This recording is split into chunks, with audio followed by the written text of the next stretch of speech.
14. 홍해를 건너다. 주께서 명하신 대로 따르리라. 바다가 물러가 마른 땅 될지라도 홍해 한가운데로 들어갈지라도 오직 주만 찬양하며 행하리라. 파라오의 병거 부대가 추격해오다. 14장 1절에서 9절. 모세는 주께서 명하신 대로 진행하던 방향에서 갑자기 길을 틀어 완전히 다른 방향으로 이스라엘 백성을 인도해 나갔다. 출애굽한 지 4일째쯤 되던 날이었다.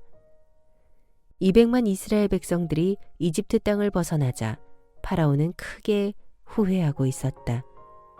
여호와의 무시무시한 재앙은 망각한 채 자신이 성급한 결정을 내렸다고 자책했다.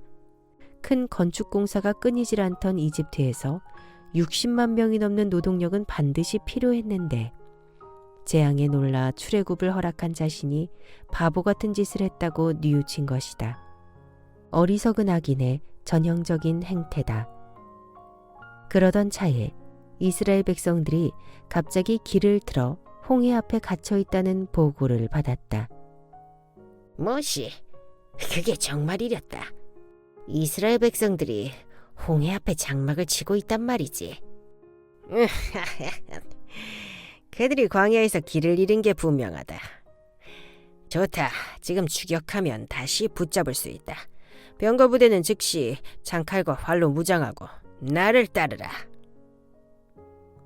파라오는 올커니 쾌재를 부르며 급히 군대를 이끌고 추격에 나섰다. 이스라엘 백성들은 얼마 가지 못했다. 그들에겐 부녀자들, 어린이들, 노약자들 그리고 가축대까지 달려있다. 그러니 얼마든지 따라잡을 수 있다. 다들 최대한 속도를 내어 나를 따르라. 파라오는 600대의 병거를 동원하고 왕실의 정예부대를 골라 득달같이 추격했다. 병거는 고대 세계의 강력한 전쟁 도구로 두 필의 말이 이끄는 바퀴 달린 군사용 전차를 말한다. 파라오가 이끄는 600승의 병거 부대를 비롯하여 기병들로 이루어진 이집트 군대는 뿌연 흙먼지를 일으키며 급히 추격했다. 머자나 이스라엘 백성들이 장막을 친 바알스본 맞은편인 비하히롯 근처에 홍해 바닷가 가까이 이르게 되었다. 거의 따라잡은 것이다. 군뱅이 같은 놈들, 기껏 따라나더니 저기에 있구나. 다들 좀 더 힘을 내라. 거의 따라잡았다. 한 놈도 놓쳐서는 안 된다. 모조리 생포해서 포로로 다시 끌고 가야 한다.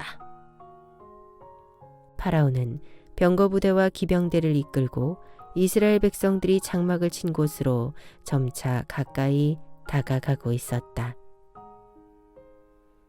이스라엘 백성들이 걸어서 홍해를 건너다. 14장 10절에서 31절. 이스라엘 백성들로부터 그리 멀지 않은 곳에서 뿌연 흙먼지를 일으키며 파라오의 병거 부대와 기병대가 추격해오고 있었다. 저들은 이집트의 병거 부대와 기병대가 아닌가? 정말 큰일이다. 이젠 꼼짝없이 죽게 되었구나. 이스라엘 백성들은 잔뜩 겁에 질려 울부짖었다. 사실 그들은 장정만 60만 명으로 이집트 군사들보다 훨씬 많았다. 그러나 오랜 종살이 끝에 아무런 무기도 군대도 없었기에 맞서 싸울 엄두를 내지 못했다. 부녀자들과 어린아이들과 노약자들 그리고 가축대까지 많이 딸린 상태였다. 이스라엘 백성들은 자신들을 오랫동안 다스려온 파라오와 위풍당당한 그의 병거 부대를 바라보자 본능적으로 겁부터 집어먹고 벌벌 떨었다. 앞에는 시퍼런 물결이 넘실대는 바다가 가로막은 상태다. 좌우에는 높은 절벽과 황량한 광야 사막이 있었다. 극심한 두려움과 절망에 빠졌다. 꼼짝없이 죽게 되었다고 생각했다. 그들은 지도자 모세를 향해 아우성쳤다. 당신은 어쩌자고 우리를 여기까지 끌고 나온 거요? 이집트에는 묻힐 데가 없어서 우리를 이 광야에서 죽게 만든단 말이오. 이집트에 있을 때 당신에게 몇 번이나 말하지 않았소? 이집트인들을 섬기며 살도록 그냥 내버려 두라고 말이오. 그런데도 기어코 우리를 이끌어내더니 이게 대체 뭐란 말이오? 기껏 이러자고 우리를 이끌어낸 거요? 이렇게 광야에서 죽느니 이집트 사람들의 종노릇이나 하면서 사는 게 훨씬 나을 뻔했어. 뭐라고 말 좀 해보시오. 이제 대체 어쩔 셈이오? 이집트에서 430년 동안 종살이하던 히브리 민족은 노예 체질이 되어버렸다. 출애굽에 대한 그들의 감격과 감사는 잠깐뿐이었다. 출애굽의 감격이 가라앉자 덥다, 춥다, 배고프다, 무섭다, 힘들다 하며 불평불만을 쏟아냈다. 크게 두려워 떨며 술렁대는 그들을 한껏 진정시키며 모세가 말했다. 여러분, 두려워하지 마십시오. 파라오와 그의 군대를 무서워할 필요가 조금도 없습니다. 마음을 다잡고 굳게 서서 주께서 보여주실 놀라운 구원의 손길을 지켜보십시오. 지금 뭐라는 것이오? 우리를 죽이려고 달려오는 저 파라오의 군대를 보고서도 구경꾼이 되라는 거요. 정신이 있는 사람이요. 그런 정신 빠진 소리는 하지도 마시오. 우리는 죽고 싶지 않단 말이오. 모세는 속에서 은근히 화가 치밀었다. 왜 이렇게 불평만 잔뜩 쏟아낼까? 도대체 생각이 있는 사람들인가? 그러나 지금은 모두가 극도로 긴장한 상태다. 충동적이거나 성급하면 이를 그르친다. 모세는 솟아오르는 화를 눌러 참고는 다시금 외쳤다. 여러분, 지금 두 눈으로 보고 있는 저 이집트 사람들을 다시는 영영 볼 수 없게 될 것입니다. 주께서 저들과 몸소 싸우실 것입니다.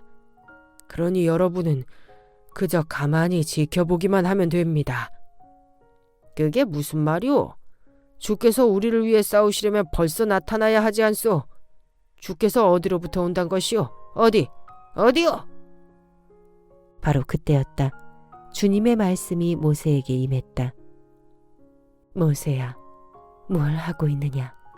이스라엘 백성들에게 명하여 지금 앞으로 나아가라고 하여라. 지팡이를 든 내 손을 바다 위로 쭉 내뻗어라. 그러면 바다가 좌우로 갈라지고 이스라엘 백성들이 바다 한가운데로 마른 땅을 밟고 건너가게 될 것이다. 홍해가 둘로 갈라지고 바닷속에서 마른 땅이 드러난다는 말씀이었다. 지금까지 많은 기적이 일어난 것은 사실이지만 바다가 갈라진다는 것은 상상을 초월하는 엄청난 기적이었다. 하나님의 말씀이 이어졌다. 모세야, 너희가 홍해길로 들어가면 뒤따라서 이집트 군대도 쫓아 들어올 것이다. 그때 내가 파라오의 모든 군대와 전차들, 말들을 단숨에 물로 쓸어버려 내 영광을 크게 드러내 보이겠다.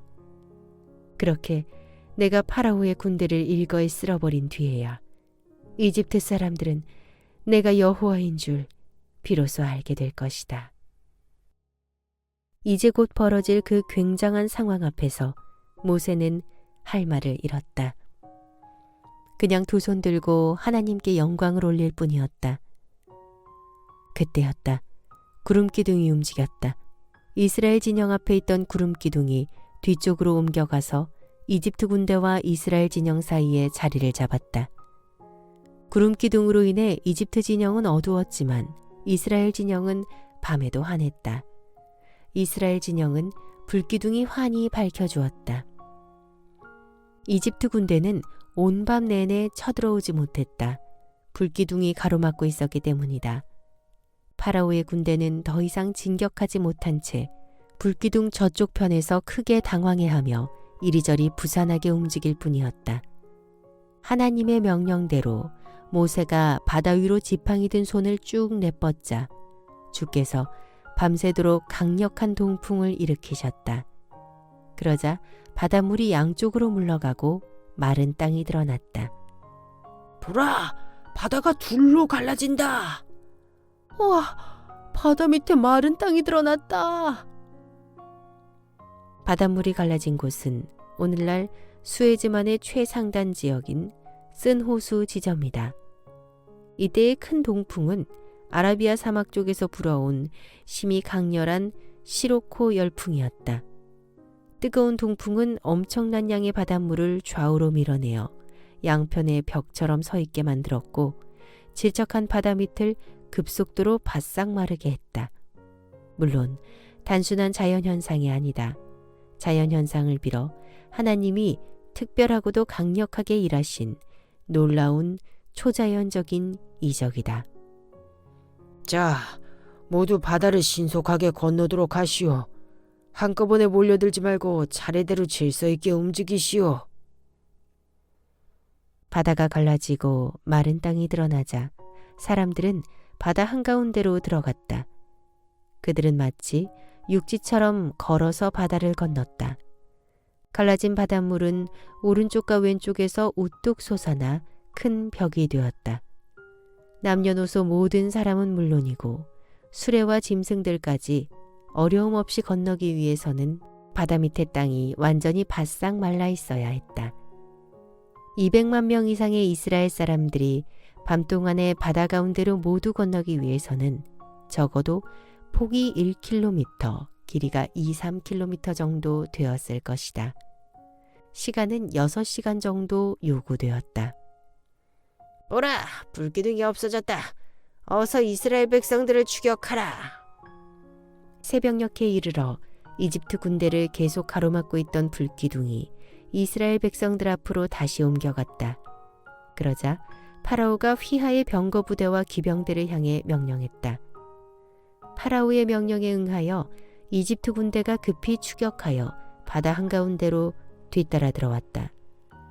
이때 하나님이 불기둥과 구름기둥 사이로 이집트 군대를 노려보시며 그들을 어지럽게 만드셨다. 히힝 히힝. 바다 한가운데서 말들이 무엇인가에 매우 놀랐다. 더 이상 달리지 않고 앞발을 높이 치켜들며 마구 울어댔다. 병거들은 바퀴가 빠져 더는 달리지 못했다. 이집트 군사들이 크게 두려워하며 외쳤다.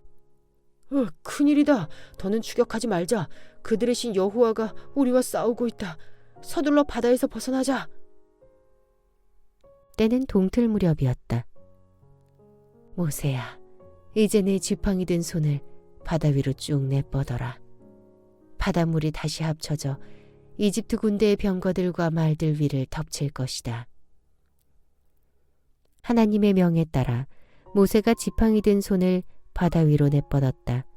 그러자 둘로 갈라져 벽처럼 서 있던 바닷물이 다시 힘차게 제자리로 돌아왔다. 하나님이 일으키신 기적적인 강렬한 동풍에 의해서였다. 좌우로 밀려나 벽처럼 서 있던 바닷물이 마치 재갈 풀린 맹수처럼 맹렬한 기세로 바다 가운데를 양쪽에서 일시에 덮쳤다. 으악 으악 사람 살려. 여기저기서 비명소리가 난무했다. 바다 한가운데로 진격하던 이집트 군사들은 강렬하게 덮쳐오는 바닷물을 피해 오던 길로 다시 도망치려 허둥댔지만 이미 늦었다. 맹수처럼 맹렬한 기세로 덮쳐오는 바닷물이 그보다 훨씬 빨랐다. 이렇게 갈라졌던 바닷물이 제자리로 세차게 돌아와 파라오의 군사들을 몽땅 뒤덮어버렸다. 바다 가운데로 들어온 이집트 군사들은 단 한 명도 살아남지 못했다. 파라오는 해안가 언덕 위에서 그 처참한 광경을 그저 지켜보아야만 했다. 태양신의 아들이라 불리는 파라오도 어떻게 손 한 번 써보지 못할 엄청난 기적이 눈앞에서 벌어지고 있었다. 속수무책으로 당할 수밖엔 다른 길이 없었다. 당시 세계 최강이라 자랑하던 이집트의 병거 부대와 기병대가 이스라엘의 신 여호와가 행하는 권능의 손길 아래 속절없이 무너져가고 있었다. 파라오는 그 모든 광경을 말 위에서 노발대발하며 지켜보기만 할 따름이었다. 반면 이스라엘 백성들은 한 사람도 죽지 않고 마른 땅이 된 홍해 한가운데를 걸어서 건너편 언덕 위로 무사히 건넜다. 바닷물이 오른쪽과 왼쪽에서 벽이 되어 우뚝 서 있었기 때문이다. 이처럼 여호와께서는 그날의 이스라엘 백성들을 파라오의 소나귀에서 구해 주셨다. 저것들은 이집트 군사들의 시체가 아닌가? 저기 말의 주검과 병거의 잔해들도 보인다. 잠시 후 이집트 군사들의 시체가 물 위로 둥둥 떠올라 맞은편 해안가로 밀려왔다. 그들이 탔던 말의 주검과 부서진 병거 잔해들도 파도에 계속 떠밀려왔다. 이스라엘 백성들은 바닷가에 질비한 시체들을 보았다. 강한 동풍으로 밀려난 바닷물이 다시 합쳐지자 이번에는 강한 서풍이 불어왔다. 그 서풍이 바다에 빠져 죽은 이집트 군사들의 시체를 홍해 동편에 있는 이스라엘 백성들 쪽으로 밀어보냈던 것이다. 그날의 이스라엘 백성들은 파라오의 군대에게 행하신 여호와의 큰 권능을 똑똑히 목격하고는 여호와께 경배드렸다. 그리하여 이스라엘 백성은 자기들의 신 여호와와 그의 종 모세를 확실히 믿게 되었다.